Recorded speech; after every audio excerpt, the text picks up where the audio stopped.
You may have noticed something painful lately. The phone stays quiet more often, and the silence feels heavier than it used to. It can hurt in a way that is hard to explain. Not sharp, not loud, just deep and steady. You spent so many years being part of something, a job, a routine, a circle, a place where people knew your name. Then life changed, and somehow, little by little, some friendships changed with it. That can leave you asking the quiet question, was the friendship real, or was it only the routine? That question can sit with you in the morning. It can follow you into the kitchen and stay there all day. You wake up and the house is still. You make coffee and there is no one to text. You glance at your phone without thinking. No message, no missed call, no small note saying, "How are you today?" You tell yourself it should not matter this much, but it does matter because people matter. You may miss the easy way things once happened. A chat in the hallway, a lunch break, a quick laugh. Back then, connection did not always need planning. It simply showed up as part of the day. Now it can feel like every conversation takes effort. Every call feels like something you have to begin yourself. And some days, you do not begin. Not because you do not care, but because you are tired. Tired of being the one who reaches out first. Tired of wondering if you are bothering someone. There is a special kind of sadness in that. It is quiet, but it can fill a whole room. Sometimes the hardest part is not the silence itself. It is what the silence seems to say. It can make you wonder if you have slowly disappeared from other people's lives. That feeling can be deeply painful. You may still smile when family visits. You may still say you are fine when someone asks. But later, when the door closes, the truth comes back. You miss being included without having to ask. You miss being remembered in ordinary ways, not only on birthdays or holidays, but on plain afternoons too. If this has been sitting in your heart, stay here for a moment. You do not need to push it away. You do not need to act stronger than you feel right now. You only need to be honest with yourself. The truth is, friendships often fade after retirement for reasons that are very human, not because something is wrong with you. For many years, work held people together. The job gave you shared time, shared stories, shared habits, shared purpose. You saw the same faces again and again. You did not have to build every meeting from scratch. Retirement changes that without asking your permission. One day the routine ends and the bridge quietly disappears. It is not only the work you leave behind. Sometimes you also lose the place where friendship lived. A lot of friendships grow inside structure. When the structure goes, the friendship can weaken too. That does not mean those moments were fake. It means they depended on closeness, timing, and daily contact. And retirement changes more than one thing at once. That is part of why the loss can feel confusing. Your schedule changes, your energy may change. Your body may not cooperate the way it once did. Driving at night may feel harder now. Long outings may take more planning than they used to. You may also be carrying grief. A spouse may be gone, or an old friend may have passed away. Some people moved away years ago. Some became busy with grandchildren, health problems, or their own private struggles. Children grow into full adult lives. They love you, but they are often pulled in 10 directions at once. It is painful when you understand that and still feel alone. Both things can be true. Sometimes you stop reaching out because rejection feels too close. Even a delayed reply can sting more than before. So you wait. You hope someone else will notice the silence and cross the distance. But days pass, then weeks pass, and the waiting becomes its own kind of habit. You may sit in your favorite chair and think of someone you used to talk to often. You may remember their laugh, their stories, the little things only the two of you understood. Then a hard thought may come. If I do not call, would they ever call me?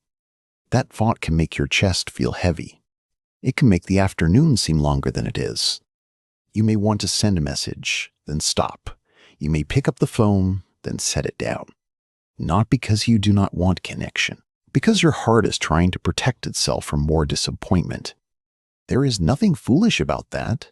When you have been hurt, even small risks can feel very large. And maybe part of the pain is this. You never imagined friendship would become something you grieve while still alive. You thought the later years would be calmer, maybe slower, yes, but not this emotionally empty. You thought there would still be people nearby, people who checked in just because they cared.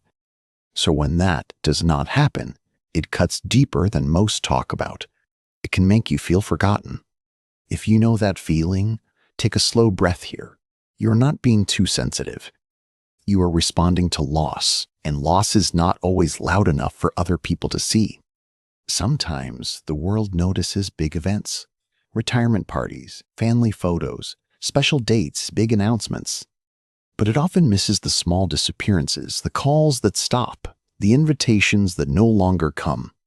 It misses the empty Saturday afternoon, the untouched second coffee cup, the evening that feels too long. And those small disappearances can change your whole inner world. They can make life feel smaller than it once did. You may even begin to doubt your place in other people's lives. That doubt can slowly wear you down. You may ask yourself when this hurts the most. Is it morning, evening, or after a family visit? Is it when you see others laughing together? Is it when you remember how things used to feel? Whatever your answer is, it matters. That moment tells you where the ache lives most deeply. And once you can see it clearly, something gentle can begin to change. Not all at once, but slowly. Because loneliness after retirement does not mean your life is over. It does not mean warmth is gone forever. It means you are in a season that asks for new ways of living, new ways of staying connected.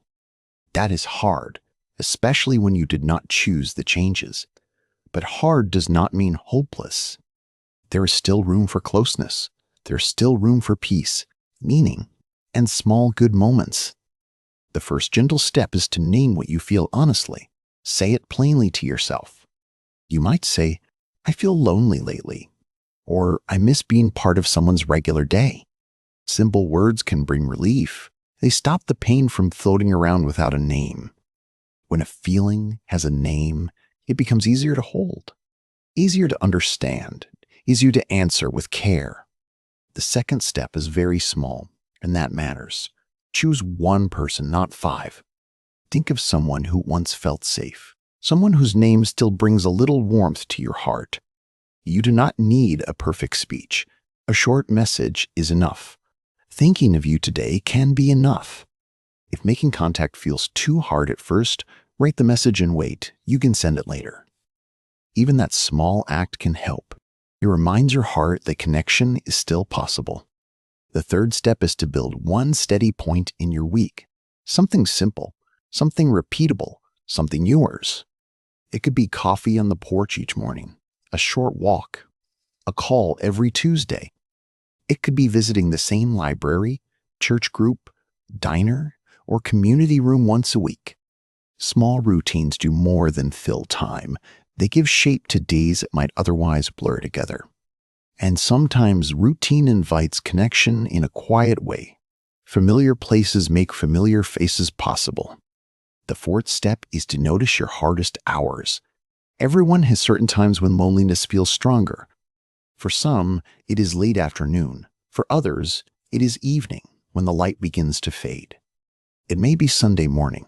It may be right after seeing family leave. When you know your hardest time, you can prepare for it gently. That is not weakness. That is wisdom.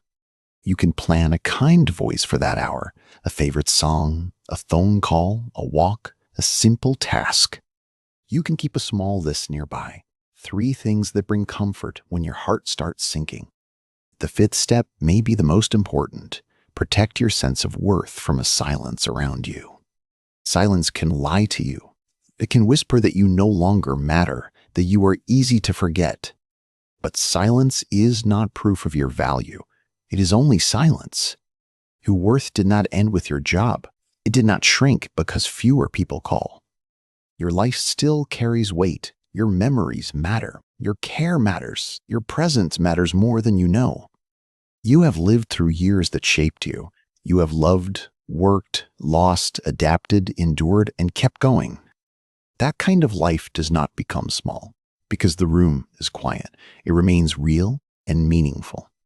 And if you have pulled back lately, be gentle with yourself. Sometimes pulling back is a sign of hurt, not failure. You may need time before you trust new rhythms. That is all right. Healing often begins softly. You do not need to become the most social person in the room. You do not need to force joy. You only need one honest step, then another when you are ready. Sometimes friendship after retirement looks different than before. It may be slower, simpler, less frequent, but still real. It may come from an old neighbor, a cousin, someone at church, a person you once overlooked. It may even begin with a short conversation you almost did not start. Life can still surprise you that way. And even when friendship is not immediately there, peace can still grow. Peace is also a kind of companion. Peace can come from being kind to yourself in the quiet, from stopping the inner voice that blames you. Peace can come from accepting that this season is painful without deciding it is permanent. That matters more than you think. Please remember this part clearly. You are not invisible. You are not a burden because you want closeness. You are not weak because the silence hurts. You are not too old to be understood. You're not asking for too much when you hope to feel remembered. Your heart still needs warmth because your heart is still alive. That is not something to be ashamed of. And if tears have come lately over something small, that makes sense too. Small moments often carry bigger truths. A quiet phone, an empty chair, a canceled plan, these things can touch deep places inside you. So be tender with yourself tonight, or this morning, or whenever these words find you. Let yourself admit what you miss. Let yourself miss it without calling yourself foolish. Then remind yourself of something steady. The story is not finished just because this chapter feels lonely. New comfort can still reach you. New connection can still find you. New peace can still grow slowly. Maybe not in the same shape as before. Maybe not as easily, but still, it can come. One kind message can begin something. One small routine can steady a whole week. One honest moment can lift shame from your shoulders. One new hello can open a quiet door. And even before any of that happens, you still deserve compassion right where you are. If today has felt heavy, I hope this gave you a little company, just enough to breathe easier. If this spoke to something real in your life, you can stay with that feeling a moment longer. And if you want, leave a simple comment with just one word, maybe lonely, healing, hoping, or still here.